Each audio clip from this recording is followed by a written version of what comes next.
And that's why so many fought against a constitutional republic when they were trying to put the Constitution together. They didn't think, even then, that their society was virtuous enough to make it work. Yep. That to me was so interesting too, what you just said about the people and virtue, because before you guys came, we were talking about morality and how it affects society.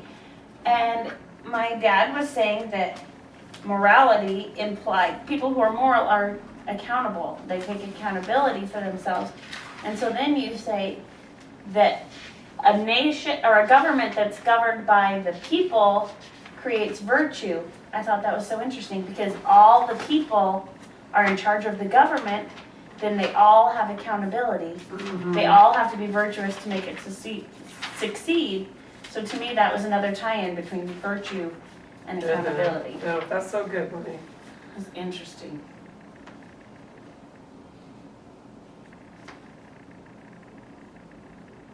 Should we move on to a different principle? Yeah.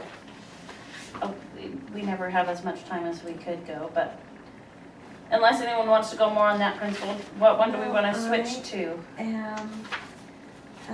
I'm trying to find my notes from the celebration of marriage when David Barton spoke, because I think he covered why Principle 26 is so important so well and so succinctly, that protecting the role of the family is important. What's his name? David Barton. Are you familiar with David Barton? No, but I'm going to look it up on the... He is a well-known church leader. I can't even tell you, he's a preacher, but he is a historian. And he has done tours in the Capitol building, in the federal Capitol building, explaining the art in that building and the other things that are in the Capitol building that show that religion is a part of our heritage. Anyway, he came to the celebration of marriage and really very succinctly showed this is why it is so important that traditional marriage be defended, because this is what they're doing by changing the definition of marriage.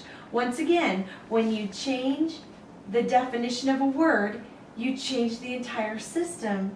And I'm just trying to find in my notes the best place to start. Okay, so he says the key to limited government is to recognize its jurisdictions. He talked about how there's 5 principles that everything is based on.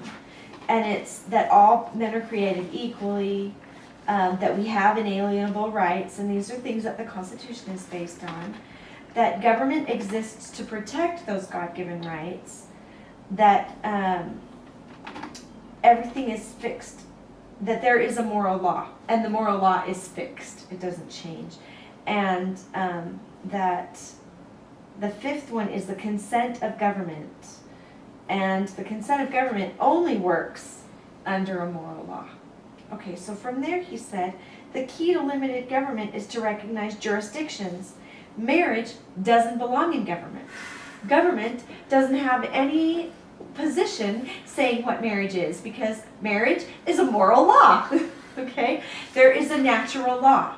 Men and women get married, they have families, that's natural. And he talked a little bit about how homosexuality is not a natural law. Left to nature, it could never exist, because it can't propagate itself. It doesn't work. And then he quoted a precedent in 1913 where the Supreme Court said marriage is not a human law. And they said it would be sacrilegious to redefine marriage. That was in 1913. So there already is a precedent of marriage in the Supreme Court. Which they overlooked recently. Oh, yeah. Isn't that interesting how precedent is so important? but they so easily forget the precedents before, what, 1950? I mean, they just don't even pay any attention to them.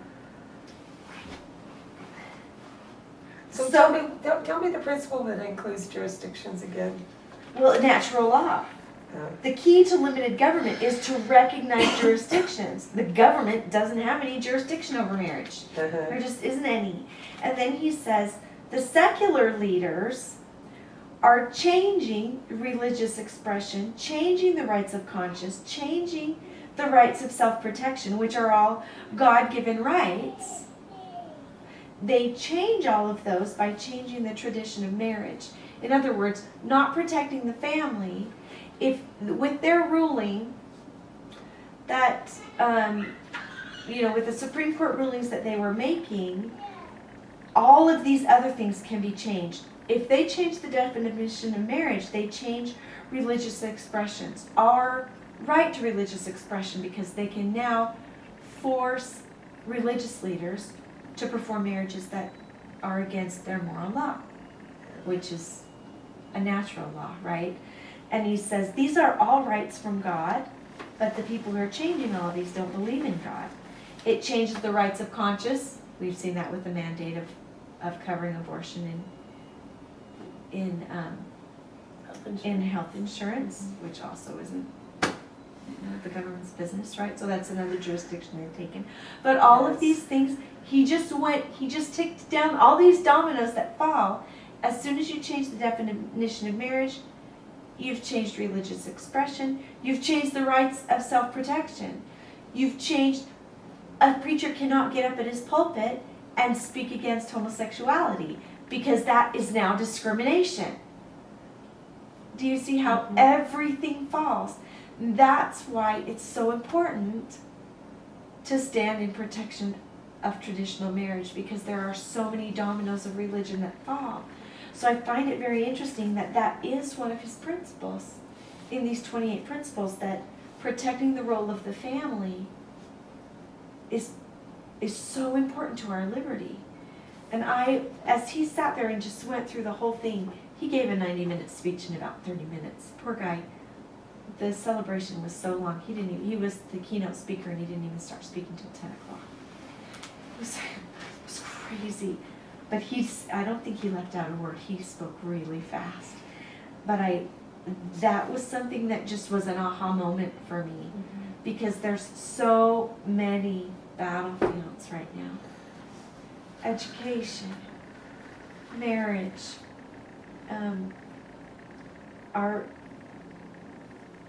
the local governments, the Agenda 21. There are so many battlefields.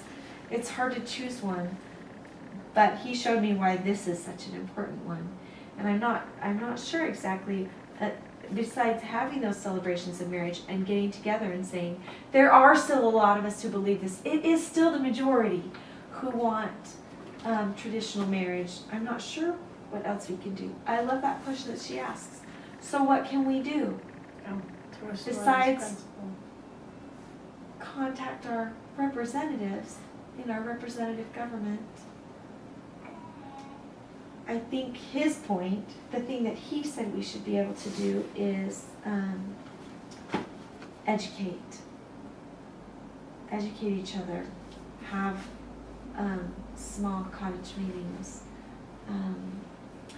share these principles that he's talking about. Are there any others that you can add to that?